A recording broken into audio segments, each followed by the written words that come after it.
रूस की राजधानी मॉस्को में एयरपोर्ट पर घातक ड्रोन हमला हुआ है। माना जा रहा है कि यह ड्रोन अटैक यूक्रेन ने किया है, जिसके बाद मॉस्को एयरपोर्ट पर ट्रैफिक काफी देर तक बाधित रहा और इस ड्रोन अटैक में भारत को बहुत बड़ा नुकसान होने से बाल बाल बच गया।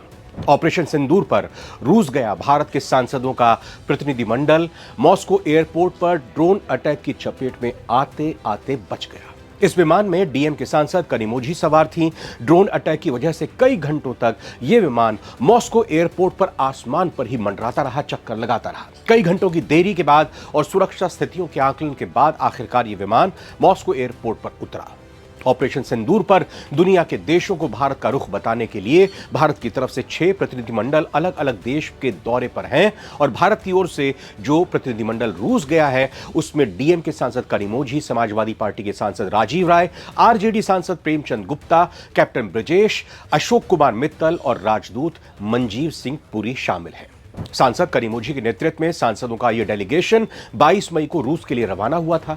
ड्रोन के एक के बाद एक ताबड़तोड़ हमलों के बाद मॉस्को एयरपोर्ट पर अफरा तफरी की स्थिति बच गई थी और लैंडिंग का इंतजार कर रहे तमाम विमानों को एयरपोर्ट पर उतरने की परमिशन इस दौरान नहीं दी गई।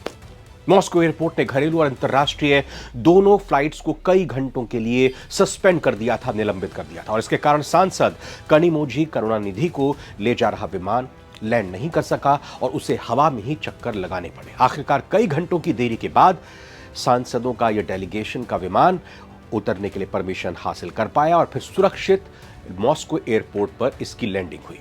इसके बाद रूस में भारतीय दूतावास के अधिकारियों ने सर्वदलीय सांसदों के इस डेलीगेशन को रिसीव किया और उन्हें सुरक्षित रूप से उनके होटल तक पहुंचाया। मॉस्को के मेयर और नागरिक उड्डयन प्राधिकरण ने कई फ्लाइट्स की उड़ान में व्यवधान की बात को माना है और रूसी अधिकारियों के मुताबिक आधी रात से मॉस्को की तरफ उड़ रहे 23 ड्रोन को हवा में ही मार गिराया गया। मॉस्को के मेयर सरगई ने टेलीग्राम पर कई सारे पोस्ट किए जिसमें लिखा, आपातकालीन सेवा एक्सपर्ट्स गिरे हुए मलबे के स्थान पर अपना काम कर रहे हैं, इसकी जांच की जा रही है। यह माना जा रहा है कि रूस की तरफ से 27 ड्रोन लॉन्च किए जाने के एक दिन बाद किया गया है यूक्रेन की तरफ से, क्योंकि यूक्रेन ने पिछले हफ्ते यह दावा किया था कि रूस ने यूक्रेन के खिलाफ रिकॉर्ड संख्या में ड्रोन्स की तैनाती की हुई है।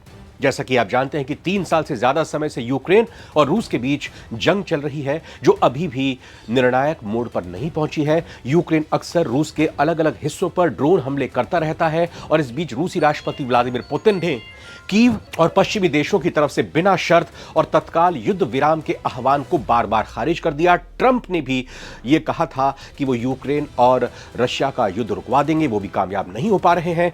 साल 2022 के फरवरी में युद्ध शुरू करने के बाद रूस अब यूक्रेन के करीब करीब 20% से ज्यादा हिस्सों पर पूरी तरह से अपना कब्जा कर चुका है, कंट्रोल हासिल कर चुका है। अब उसकी कोशिश कुछ और रणनीतिक तौर पर अहम शहरों पर कब्जा करने की है।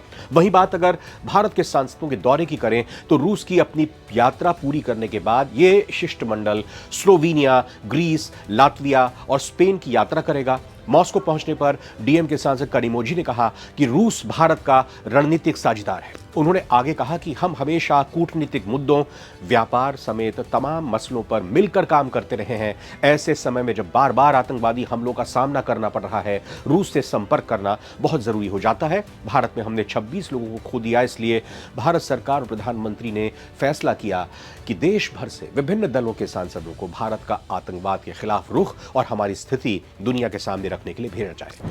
भारत का यह डेलीगेशन का नेतृत्व कर रही डीएम के सांसद ने आगे कहा कि हम यहां अंतर्राष्ट्रीय मामलों की समिति के सदस्यों से मिलेंगे, हम रूस के उप विदेश मंत्री, पूर्व प्रधानमंत्री से भी मिलेंगे, हम थिंक टैंक्स और रूसी मीडिया के लोगों से मुलाकात करेंगे और हम उन्हें समझाएंगे कि भारत में क्या हुआ और हमें आतंकवाद के खिलाफ मिलकर कैसे लड़ना है।